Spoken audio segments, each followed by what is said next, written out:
Hello, everyone. Welcome back to the Dear Herbalist podcast. If you are new here, welcome. And if you are a returning listener, welcome back and thank you for your continued support. I hope everybody is doing well out there this evening, that you have your pens, papers, notebooks, notepads, and you are ready to dive into tonight's podcast. Now, tonight, we are going to talk about how herbalists think, the difference between formulas and frameworks. I wanted to talk about something that sits underneath every formula that you build as herbalist and every client protocol that you write, and honestly, every confident decision that you make as an herbalist.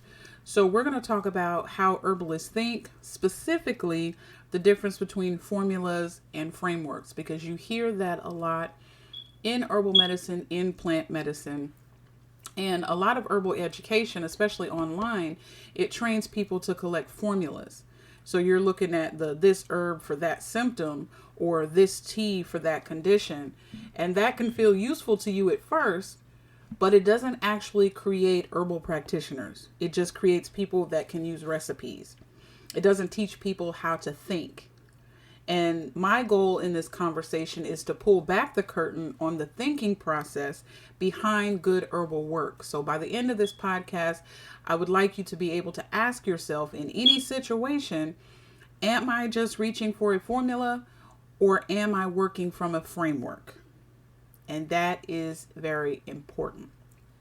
I'm not here to give you more use this for that list, or this herb is the best thing to use for that. I'm sure you can get that anywhere, anywhere you look, anywhere you research online. I mean, that stuff is just endless out there. Countless of herbal books that have that type of information in there.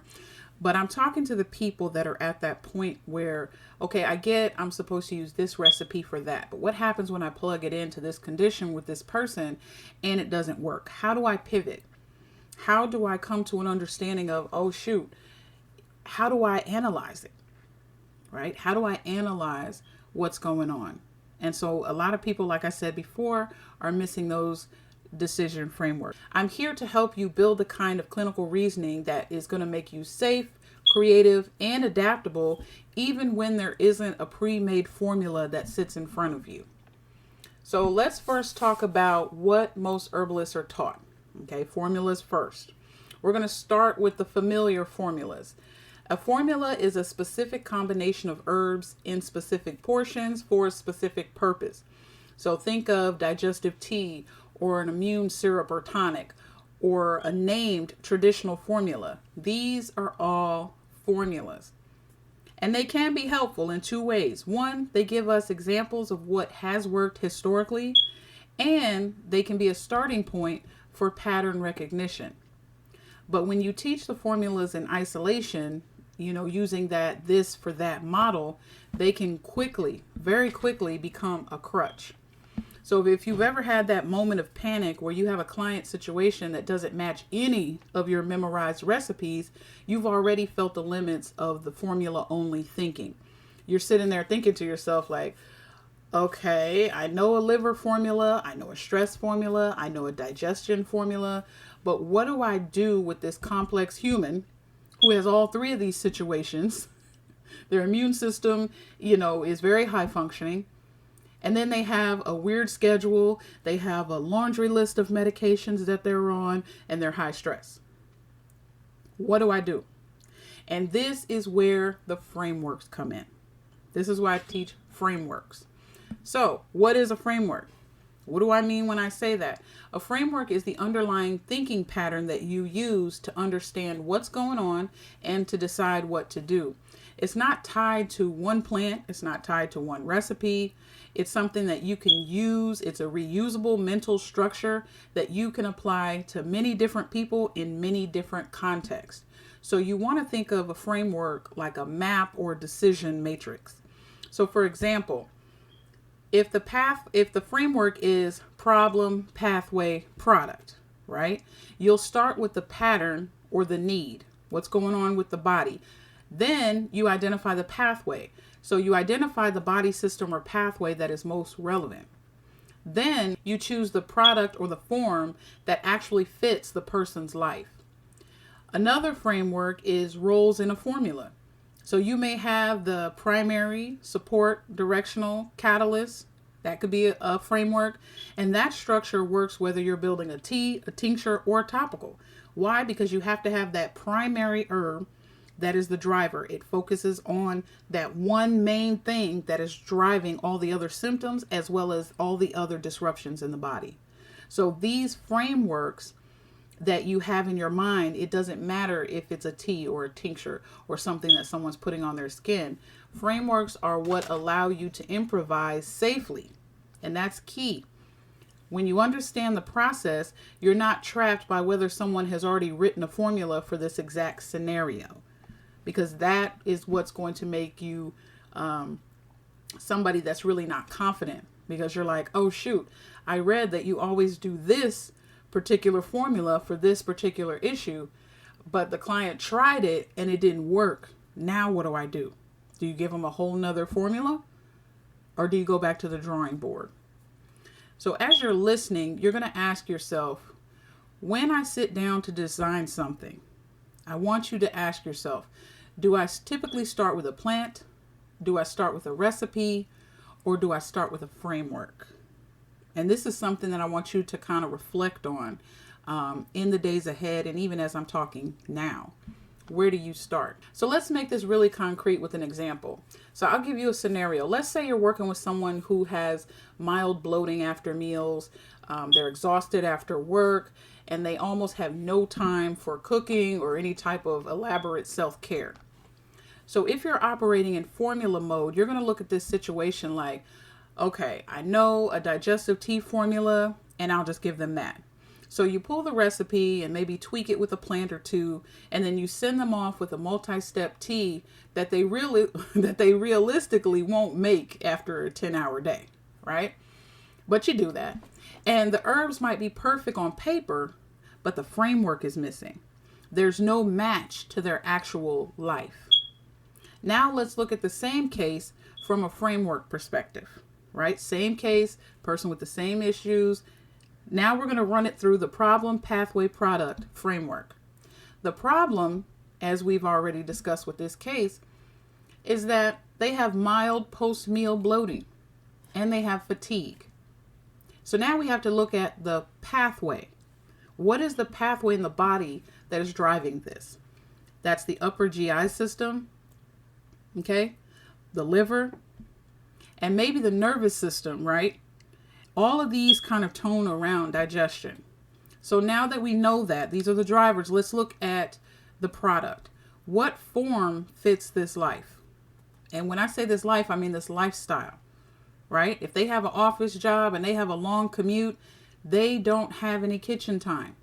They can't sit and steep a 5-6 formula tea. They can't do that. So the best way that you can administer, or you can recommend, because I don't like to use the word prescribe. We got to stay away from those medical terms. Okay.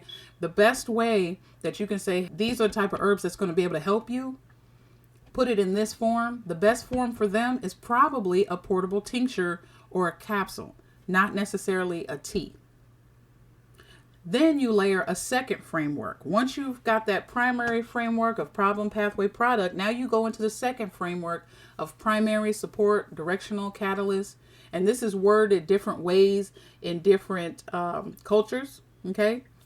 I know in traditional Chinese medicine, they have their chief, model. So you can use either one, but the primary thing is to understand that you have that main herb, you have that support herb, you have that herb that has that more focused directional act on the body, and then you have the catalyst that kind of supports and boosts all of the herbs together.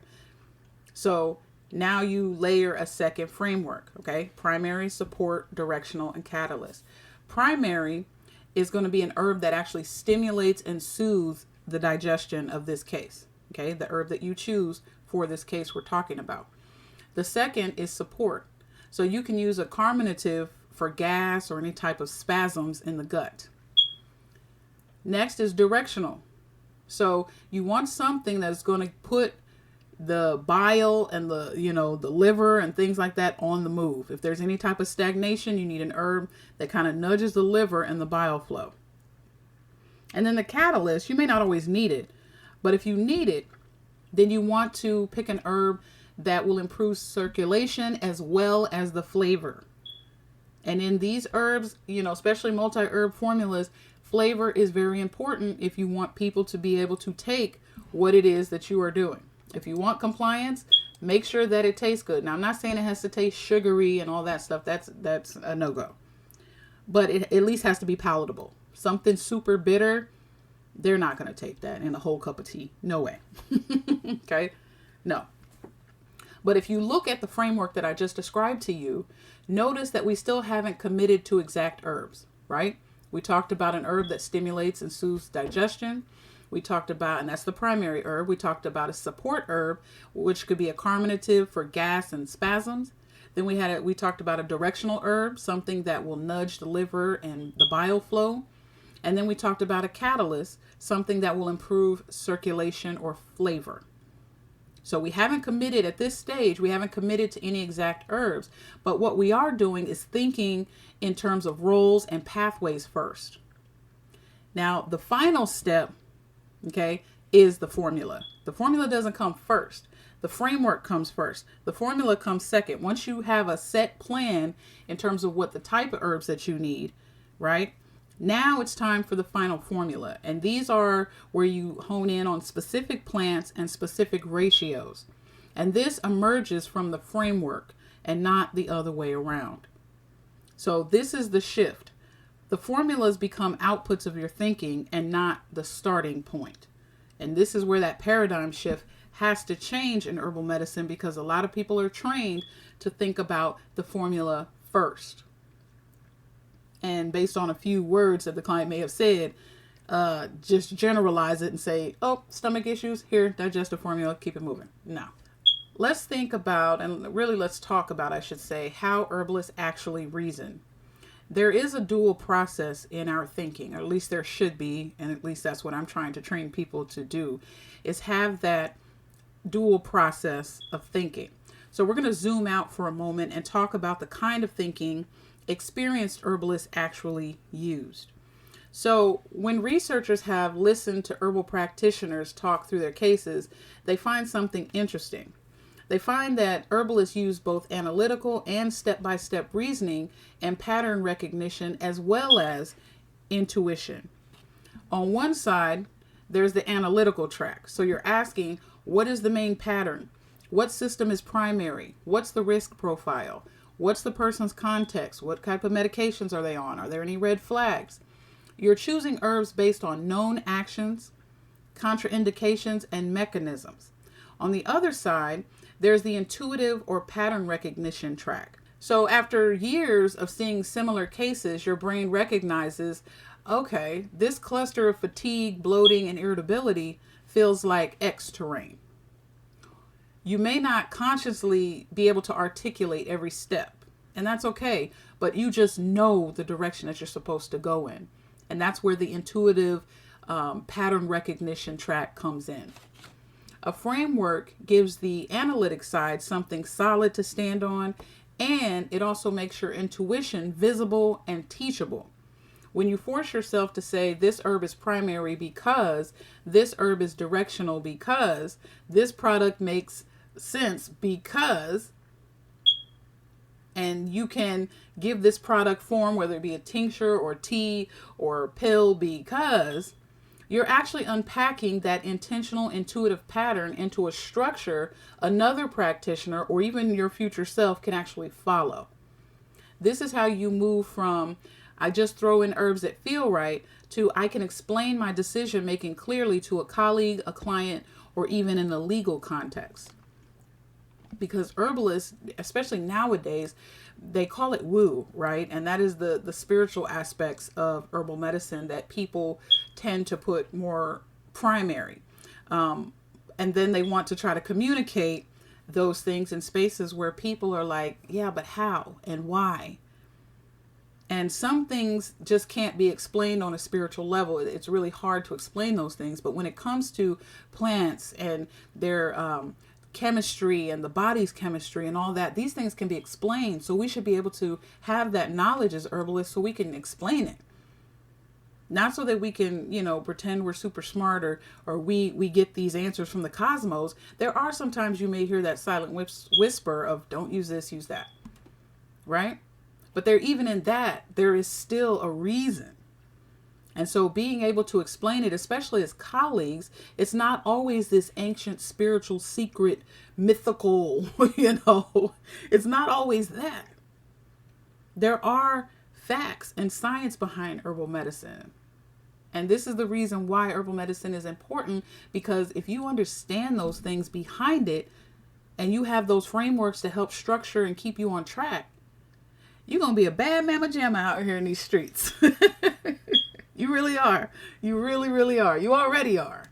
You already are. But you definitely, you're going to be a force to be reckoned with, because you're like, not only can I tell you, and you're about to dismiss me as like, oh, this is some voodoo, hoodoo type stuff, but I can hit you with, from a scientific perspective, why this stuff is more important. And if herbal medicine wasn't all that in a bag of chips, then you guys wouldn't, dedicate floors and floors of research space, digging around in these other countries, grabbing plants and everything else, trying to pull the medicine out so that you can make your own medicine. But the problem is you're only, from the pharmaceutical standpoint, you're only pulling out one piece of the plant. So you might get one little part of it that will be effective. Whereas in all these other countries, and even in our own country, in the United States, these plants they can hit multiple mechanisms and multiple targets at a time. That's the genius of the Most High, right? So you could take one herb and it can hit several different targets. So I get excited about this stuff because I'm like, if I want to know it, hopefully somebody out there in the stratosphere wants to know it like I want to know it.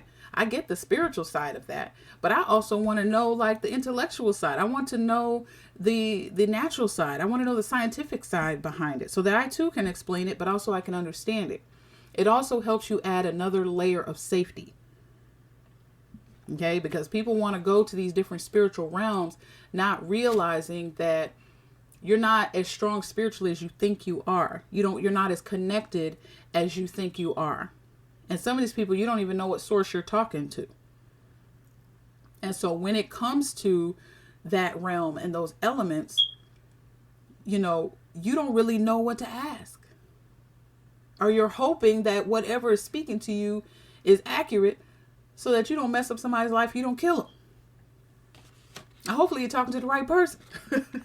Because some people out here, oh gosh. I don't know who you're talking to, but you're not talking to the creator of the heaven and the earth. So that's just my little side note. But let's talk about frameworks, right? Let's continue on with frameworks because it's so important. Let's talk about why frameworks improve safety, collaboration, and growth. Because if you're in herbal medicine, you really want to be safe. You really do. Your intentions are not to really hurt someone. If you have a sick child, if you have a sick parent, if you have a sick friend, if you have a business where you are seeing clients, you don't want to hurt anybody. That's just not, you just don't want to do that, right? Safety is important. So why does this distinction actually even matter? Let's start with safety. When you utilize frameworks, okay, in the context of safety, frameworks actually help you see the risk. When you think in pathways and roles, you're most likely to ask, is there a cardiovascular risk here? Are there medications that conflict with this pathway? Because once you know the pathways, okay, all medications, all herbs, they interact on the same pathways. You have to know that. So this is the reason why knowing those pathways are important, because they act on the same pathways. So when you have a lot of herbalists out there trying to figure out herb-drug interaction, the thing to ask yourself is, what is this drug that they're on? What pathway is it interacting on? What herb am I trying to pick? What pathways does it interact on? And then you can use a lot of prediction models online and things like that. And we'll talk about those resources down the line, but you'll be able to look and predict the risks. That's the beauty of it.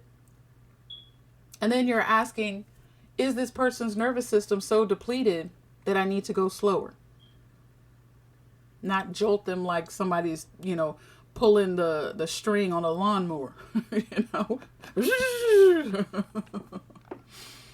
Now let's look at collaboration, because we talked about why frameworks improve safety, collaboration, and growth. So with collaboration, if you ever want to collaborate with other practitioners, okay, that's herbalists, that's naturopaths or naturopathic doctors, or even conventional clinicians, okay, even medical doctors. I know y'all are watching TikTok out there. You're seeing a lot of doctors hop off the train and are starting to expose a lot of crap that's going out there in that field. All right, don't bash them. You know what I'm saying? They didn't know, but they know now, because they're in the field. They were in the field and they were working.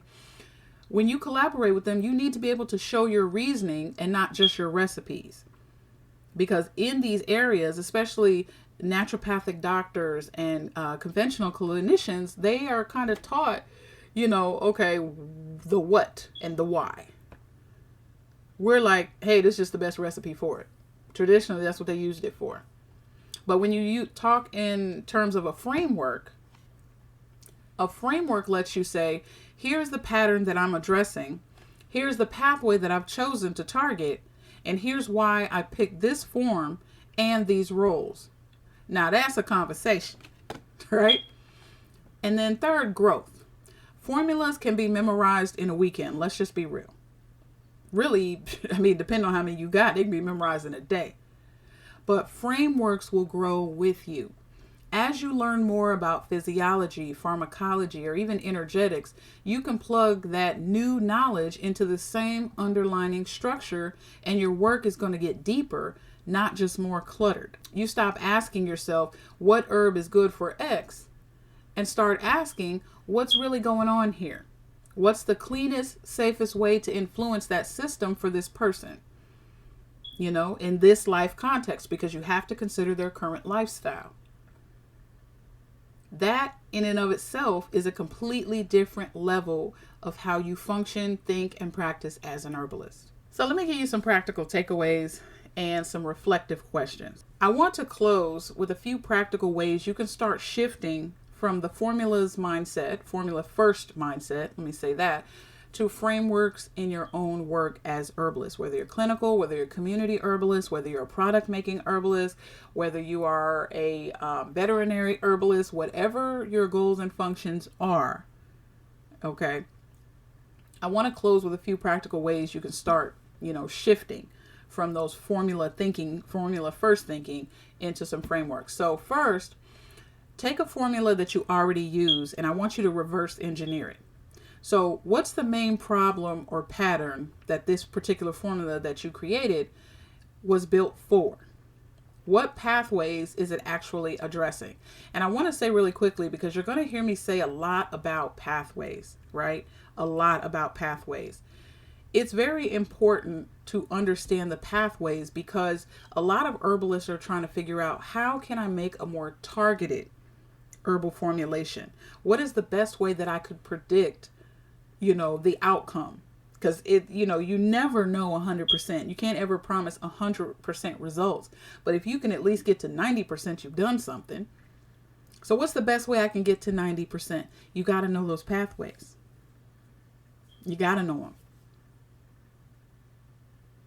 And then with your formula, can you clearly label from the formula which herb is the primary, which herb is the support, which herb is the directional, which herbs are the catalyst herbs? If you cannot explain the plant's job, consider whether it belongs there at all. Now, second, I want you to start each new case that you may have or product idea for those who are creating products with a framework, okay? Not just a plant. So write down problem, pathway, and product. List the roles, primary, support, directional, or catalyst. And only after that, I want you to ask which herbs can serve in these roles, in this context, for this person. Now, if you are making products, let's say for the general public, typically you're making a product to address a specific issue. So there is a specific person that has that type of issue. So that's where you're talking about for this person. What type of person would need or even want to take this type of herbal product, whether it's on your skin or in your mouth, whatever it is. Okay? And then third, I want you to focus on your own thinking. When do you catch yourself reaching for straight recipes? And be honest. And when do you slow down and actually map the terrain first? Or do you? Because simply witnessing that shift is the beginning of actually changing it. So take down those notes. Hit this on the replay. Okay, let me know what you guys think, frameworks and all that stuff. Trust me, it's very, very, very important. And if this episode resonated with you, it's probably because you don't just want to know more herbs. You don't want to just memorize herbs. You've gotten to the point in your life, in your career, in your business, in your practice, and you're like, you know what? I want to go deeper. I want to be more targeted in my formulation. I want to be someone that can handle people with multiple issues, multiple disorders. Right? Because typically people with multiple disorders, it can get confusing if you're just focusing on, let's say, the symptoms. Or the person has this quote unquote dis-ease or that dis-ease and this dis-ease. Well, most of those typically are at the root of it is a pathway that has been disrupted or a process that has been disrupted. And like the branches that kind of go from a tree, branches out those different, what the medical community calls disease, those different diseases. But they tend to share a common foundation. They tend to share a common pathway that has been disrupted. And this is the reason why you need to know that. That way you won't get overwhelmed with people that come to you with 5 different medications and 5 different diagnoses. The frameworks help you sit down and get everything in order. And then once you have those pieces to plug in, okay, then you have to sit down and say, okay, now what herbs can do the job? What herbs can I pick to get the job done? All right. So we'll continue on further down in these podcasts. But in future podcasts, I'm going to keep unpacking these frameworks. We're going to look at specific models like the problem pathway product in more detail. We're going to talk about how to build some 3 to 4 herb structures, okay, that actually showcase your reasoning and not just your ingredients list. If you look on YouTube pretty soon, what I'm going to start doing is doing some research reviews as well. So stay tuned for that. Talking about pathways and talking about herbs and the why behind a lot of how these herbs actually function in the body. So stay tuned. And if you want to learn more, go to my website at www.thedemystifiedherbalist.com. Thank you so much for listening and being part of an herbalism that values thinking as much as tinctures. If you found this helpful, please share it with another herbalist or another plant enthusiast or a clinician who is ready to move beyond the this for that and into real, actual clinical reasoning when it comes to herbal formulation. And with that, family, I'm out.